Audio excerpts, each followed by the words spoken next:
성도님들, 오늘 갑작스러운 상황으로 이렇게 온라인으로 전환하게 되었습니다. 그러나 우리 성도님들 계신 자리에서 예배 자리로 나아가시는 참된 예배자들 되기를 소망합니다.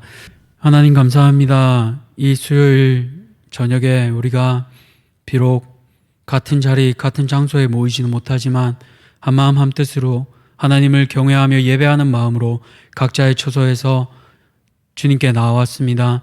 하나님 사랑하는 우리 대한교회 성도들 모두 기억하여 주시고, 이 시간 자리와 장소는 다르지만 하나님 자신이 선 자리에서 참된 예배자로 하나님께 예배드리게 도와주시옵소서. 하나님 이 어려운 시기 가운데서도 예배를 지속하게 하여 주시니 감사합니다. 오늘 우리에게 주시는 하나님의 말씀을 우리가 듣기 원하고 그 말씀에 순종하며 준행하기 원합니다. 그 귀한 마음 우리 모두에게 허락하여 주시옵소서. 특별히 하나님 대한 어린이집을 주님께서 기억하여 주시기 원합니다. 여러 가지 상황으로 마음이 많이 어려울 수 있는데 원장님과 일하는 모든 직원들, 아이들을 기억하여 주셔서 코로나 확진이 더 이상 나지 않게 도와주셨고, 하나님 속히 회복되게 하여 주셔서 아픈 이들도 회복되게 도와주셨고, 코로나로 인하여 대형 어린이집과 대형 교회가 어려움이 없도록 이 기회로 오히려 방역에 더욱 신경 쓰고 우리가 더욱 하나님 앞에 철저히 준비하며 나아갈 수 있는 하나님 기회가 될 수 있도록 하나님께서 우리 모두의 마음을 지켜보아여 주시옵소서. 이제 다시 예배 자리로 나아갑니다. 우리 모두의 마음을 하나로 묶어주시고 참되신 하나님만 바라보게 도와주시옵소서. 감사드리며 우리를 죄에서 구원하여 주신 예수 그리스도 이름으로 기도드렸습니다. 아멘. 오늘 하나님께서 우리에게 주시는 말씀은 출애굽기 6장 1절에서 13절까지, 출애굽기 6장 1절에서 13절까지입니다. 제가 가진 구약 성경으로 90페이지입니다. 출애굽기 6장 1절에서 13절까지 한 절씩 교독하고 마지막 13절은 저와 성도님들이 함께 읽도록 하겠습니다. 제가 먼저 읽도록 하겠습니다. 여호와께서 모세에게 이르시되 이제 내가 바로에게 하는 일을 내가 보리라. 강한 손으로 말미암아 바로가 그들을 보내리라. 강한 손으로 말미암아 바로가 그들을 그의 땅에서 쫓아내리라. 하나님이 모세에게 말씀하여 이르시되 나는 여호와이니라. 내가 아브라함과 이삭과 야곱에게 전능의 하나님으로 나타났으나 나의 이름을 여호와로는 그들에게 알리지 아니하였고, 가나안 땅 곧 그들이 거류하는 땅을 그들에게 주기로 그들과 언약하였더니 이제 애굽 사람이 종으로 삼은 이스라엘 자손의 신음소리를 내가 듣고 나의 언약을 기억하노라. 그러므로 이스라엘 자손에게 말하기를 나는 여호와라. 내가 애굽 사람의 무거운 짐 밑에서 너희를 빼내며 그들의 노역에서 너희를 건지며 편팔과 여러 큰 심판들로서 너희를 속량하여 너희를 내 백성으로 삼고 나는 너희의 하나님이 되리니 나는 애굽 사람의 무거운 짐 밑에서 너희를 빼낸 너희의 하나님 여호와인 줄 너희가 알지라. 내가 아브라함과 이삭과 야곱에게 주기로 맹세한 땅으로 너희를 인도하고 그 땅을 너희에게 주어 기업을 삼게 하리라. 나는 여호와라 하셨다 하라. 모세가 이와 같이 이스라엘 자손에게 전하나 그들이 마음의 상황과 가혹한 노역으로 말미암아 모세의 말을 듣지 아니하였더라. 여호와께서 모세에게 말씀하여 이르시되 들어가서 애굽 왕 바로에게 말하여 이스라엘 자손을 그 땅에서 내보내게 하라. 모세가 여호와 앞에 아뢰어 이르되 이스라엘 자손도 내 말을 듣지 아니하였거든 바로가 어찌 들으리까. 나는 입이 둔한 자니이다. 함께 읽겠습니다.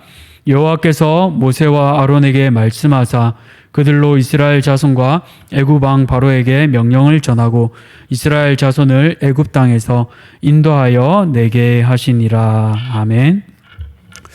오늘 포기하지 않으시는 하나님, 포기하지 않으시는 하나님이라는 제목으로 말씀을 함께 나누고자 합니다. 특별히 오늘은 어린이날입니다. 아이들에게 어떤 선물을 주셨습니까? 선물은 아이뿐만 아니라 누구나 반기고 좋아합니다. 이런 선물에 관한 명언이 있어서 한 가지 나눠보려고 합니다.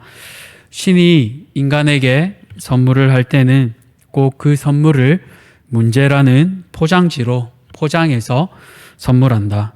문제가 나타나면 이렇게 생각해라. 선물이 도착했다. 그리고 포장지를 뜯어내기 바란다. 추신, 포장지가 뜯기 어려울수록 더 멋진 선물이 들어있다. 오늘 모세에게도 그런 선물이 도착한 것 같습니다. 특별히 포장지가 더 단단한 상황인 것 같습니다. 오늘 말씀을 함께 살펴보려고 합니다. 첫 번째로 성경 속의 문제는 무엇입니까? 사명을 주셨으나 환경이 바뀌지 않는 것입니다. 오늘 본문의 앞인 5장에서 모세와 바로의 첫 번째 협상은 실패로 끝이 납니다. 하나님께서는 살인자로서 도망가 있던 모세에게 떨기나무 앞에서 소명을 주어 불러내십니다. 그 모세에게 소명을 주어 이스라엘 백성을 바로에게서 끌어내게 하십니다. 또 모세가 언변이 부족하다고 하자 하나님께서는 도울 사람인 아론도 붙여내 주십니다. 또 지팡이가 뱀으로 변하고 손이 나병에 걸렸다 회복되는 그 기적도 보여주십니다. 이 모두를 보여주시며 가라고 하십니다. 모세는 자신감이 부족했지만 하나님께서 든든하게 사람도 붙여주시고 이적도 일어나게 됩니다. 그러니 모세가 자연스레 자신감으로 충만하지 않았겠습니까? 그래서 위풍당당하게 바로에게 갑니다. 우리 하나님께서 이스라엘 백성들을 보내라고 하셨습니다. 그러자 바로가 어떻게 반응했습니까? 여호와, 그게 누구냐? 나는 알지도 못한다. 너희가 배가 불렀구나. 이제는 노역을 강화시켜야겠다라고 하며 오히려 상황이 악화되는 것을 볼 수 있습니다. 이제는 벽돌을 만드는 데 있어서 볏짚조차 주지 않고 벽돌을 만들라고 합니다. 이것은 정말 힘든 일인데요. 만들어 본 사람만이 알 수 있을 것입니다. 이전에 군대에서 있을 때 벽돌을 직접 만들어 본 적이 있습니다. 진지공사를 한다고 1년에 한두 번은 직접 만들어 봤었는데요. 우선 집들도 필요하고, 흙과 시멘트도 필요합니다. 그것들을 잘 섞여서 잘 이겨서 이제 삽으로 펀 다음에 탄통에 이렇게 하나하나씩 차서 만듭니다. 하나 만드는데 거의 한 10분 이상, 5분 이상 이렇게 만드는 상황인데, 만드는 것도 힘이 듭니다. 땡볕에서 30도 이상 드는 그 땡볕에서 만드는 것도 힘든데, 어느 날은 정말 문자 그대로 볏짚조차 주지 않고 저희가 직접 가서 낫을 들고 산에서 벼슬 다 캐서 만들어 보았던 적이 있었습니다. 그때 비로소 이스라엘 백성들의 마음을 조금 이해했던 그런 일들이 있었습니다. 정말 집조차 주지 않고 한다면 가서 구해오는데도 시간이 너무 걸리고 그 작업을 하는데도 힘이 듭니다. 그런데 오늘 이스라엘 백성들의 상황이 그렇습니다. 전에 있던 일에서 벽돌 한 장 감하여 주지 않고 오히려 재료를 직접 구해오라는 이런 어려운 상황에 부딪히게 되자 모세와 아론을 더욱 원망할 수밖에 없는 상황입니다. 이렇게 되자 노역량이 더욱 강화되고 채찍이 더욱 거세게 되어지는 상황이라 너무나 힘들 수밖에 없는 상황입니다. 그러자 이스라엘 백성들이 모세에게 무엇이라고 이렇게 말합니까? 너희가 그들의 손에 칼을 주어 우리를 죽이게 하는도다. 다른 말로 하면 너희 때문에 우리가 죽게 생겼잖아 라고 말하고 있는 상황입니다. 모세와 아론이 얼마나 당황했을까요? 특별히 모세는 미디안에서 조용히 양만 치면 되는 상황이었습니다. 그런데 하나님께서 부르셔서 사명을 주셨습니다. 좀 순적하게 일이 잘 풀리면 좋겠는데 웬걸 전혀 예측하지 못한 해피엔딩이 아닌 새드엔딩으로 흘러갑니다. 어떻습니까? 성도님들 같으시면 어떻게 하시겠습니까? 이 사명을 계속해서 감당하시겠습니까? 아니면 도리어 놓으려고 하시겠습니까? 두 번째 문제로 우리가 함께 넘어가 보려고 합니다. 그렇다면 우리의 문제는 어떻습니까? 우리도 눈앞의 상황으로 하나님을 원망합니다. 앞의 상황을 우리가 살펴보았습니다. 모세의 상황은 결코 감당하기 쉽지 않은 상황이었습니다. 원망할 수밖에 없는 상황이었습니다. 우리 22절을 함께 보도록 하겠습니다. 모세가 여호와께 돌아와서 아뢰되 주여 어찌하여 이 백성이 학대를 당하게 하셨나이까? 어찌하여 나를 보내셨나이까? 모세가 마음이 팍 상한 상황입니다. 22절에 학대를 당하게 하셨나이까? 이 원문을 직역하면 당신이 악을 행했다라고 해석할 수 있습니다. 하나님, 당신이 악을 행했잖아요. 감히 하나님께 그렇게 따지는 것입니다. 눈에 보이면 아무리 하나님이라도 멱살을 잡으려고 하는 그런 상황입니다. 아무것도 보이지 않는 상황입니다.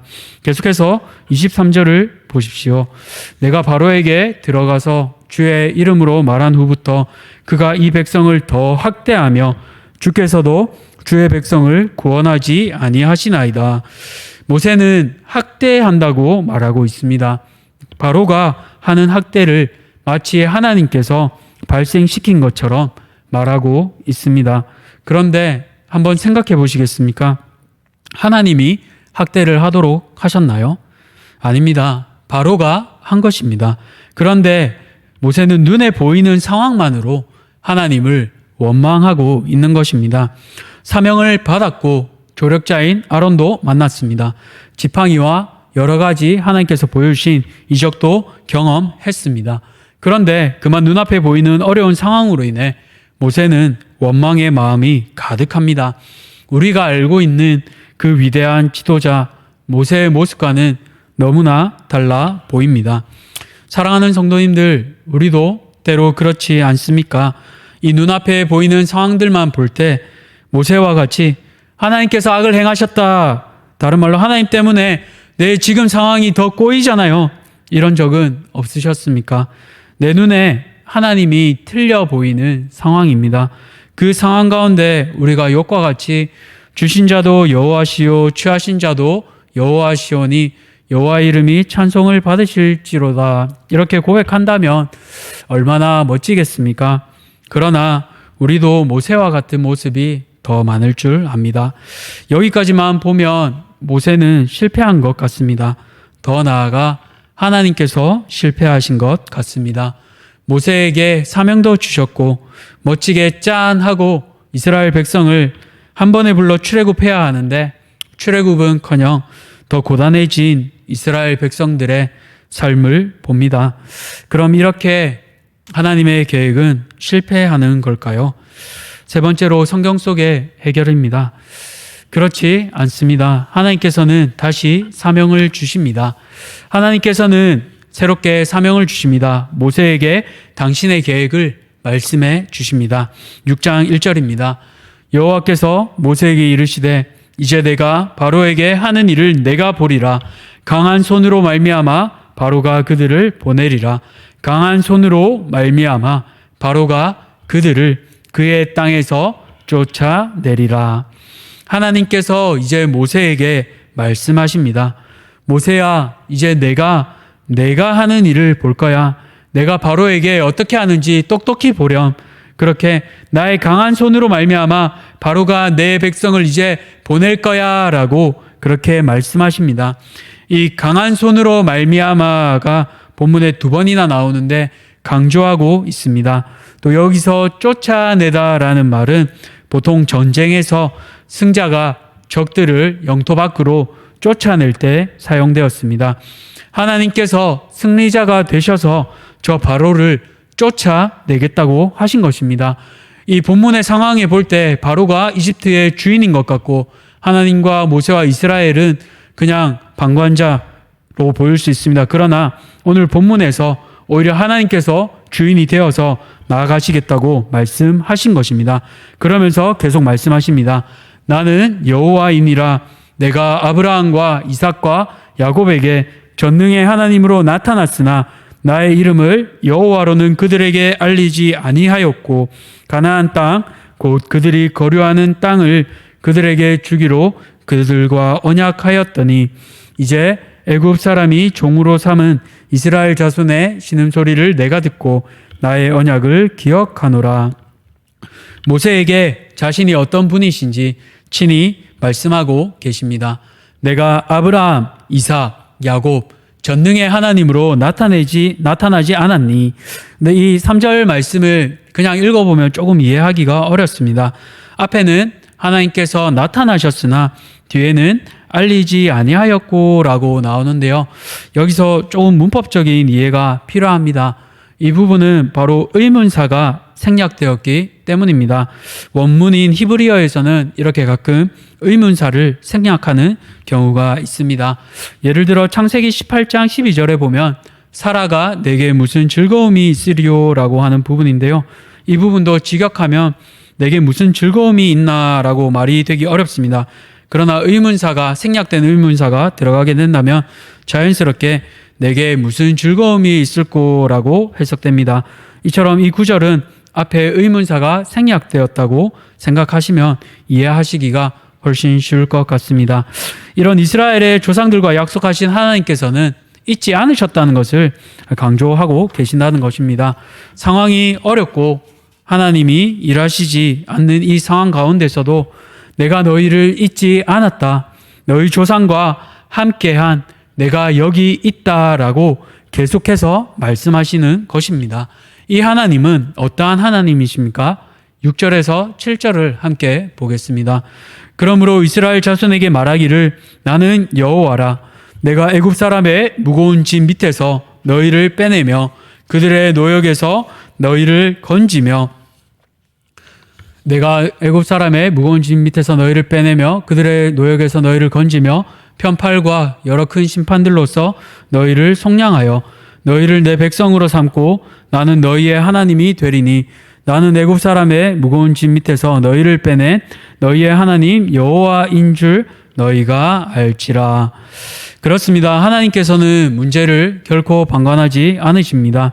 하나님께서는 지금 이 어려운 상황을 다 알고 계십니다. 그렇게 노역에서 이스라엘 백성들을 건지시겠다고 말씀하십니다. 이로써 백성들은 하나님이 어떠한 분이신지 깨닫게 됩니다. 바로 애굽 사람의 무거운 짐 밑에서 건져내신 하나님이시라는 것입니다. 사랑하는 성도님들, 하나님께서는 결코 내버려 두지 않으십니다. 이들을 기억하시고 인도해 내십니다. 모세에게는 하나님께서 자신을 마치 배신한 것처럼 그렇게 느껴질 수도 있겠습니다. 그러나 하나님께서는 더 큰 계획을 가지고 모세를 한 걸음 한 걸음 인도하고 계시며 새로운 사명으로 이끌어 가고 계십니다. 마지막으로 그렇다면 우리의 해결입니다. 우리의 해결은 어떠해야겠습니까? 상황이 아닌 하나님을 바라보아야 하겠습니다. 그렇습니다. 사랑하는 성도님들, 우리는 이 어려운 상황 가운데서 비록 눈에 보이는 상황이 어렵지만 하나님을 의심하는 것에 멈추면 안 되겠습니다.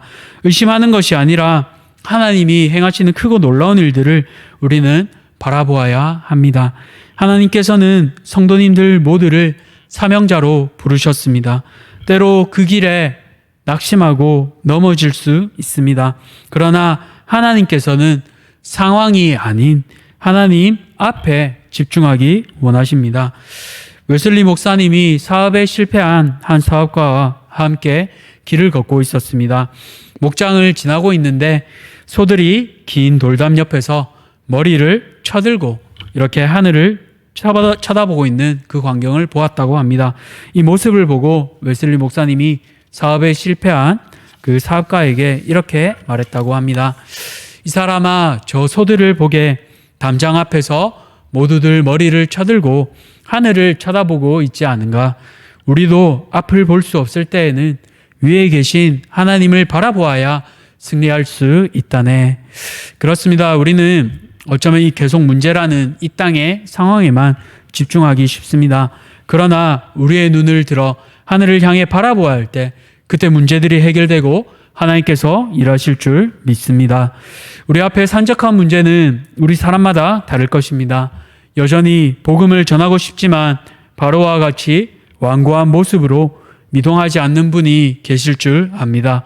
여전히 말씀대로 살아가려 하지만 여러 가지 직장의 문화로 인해 어려움을 겪는 분도 계실 줄 압니다. 다 열거할 수 없지만 각자의 형편과 어려운 상황들이 있을 줄 압니다. 그러나 그 가운데서도 하나님께서는 일들을 열어가시며 우리 사랑하는 성도님들을 다시 한번 새롭게 도약하도록 준비하고 계십니다. 또한 한 가지 우리가 잊지 않아야 할 것은 사실 오늘 문제는 바로처럼 보인다는 것입니다. 오늘 문제가 바로에게 있는 것처럼 보이지만 사실은 이스라엘 자손들의 문제입니다. 위대한 승리를 하나님께서 약속하셨지만 모세와 이스라엘은 이미 마음이 낙담해 버렸습니다. 그 가운데 하나님께서 다시 가라라고 말씀하고 계십니다. 하나님께서는 새롭게 마음이 변화되기를 바라셨습니다. 그렇습니다. 우리는 그저 이 상황에 주저앉아 있을 수만 없습니다. 하나님께서는 다시 이 상황을 직면하고 나아가라고 하십니다.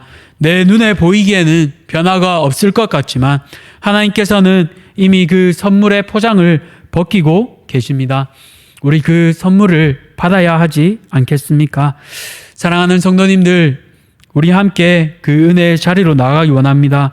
우리가 하나님의 선물을 받기 위해 우리가 어려운 고난이란 문제를 겪고 있지만 그 포장지를 믿음의 눈으로 바라보며 함께 벗기며 준비하며 나아가기를 간절히 소망합니다. 말씀을 맺고자 합니다.